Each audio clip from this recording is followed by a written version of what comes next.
Dan kaitan juga dengan Pilkada yang sebentar lagi kita akan laksanakan, ya juga diingatkan kembali untuk berhati-hati, untuk bijak dalam menggunakan medsos dan melakukan kegiatan-kegiatan di luar tugas kepolisian yang berkaitan dengan politik.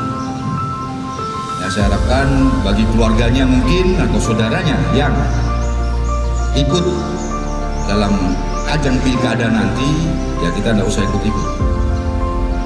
Mau dalam bentuk foto, mau dalam bentuk video dan lain sebagainya. Kita selalu mengingatkan ini. Ya, kita ingatkan lagi, tidak ada salahnya.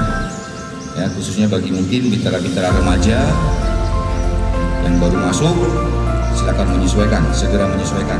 Anda sudah bukan sipil, Anda sekarang sudah menjadi anggota Polri, silakan disesuaikan sikap-sikapnya.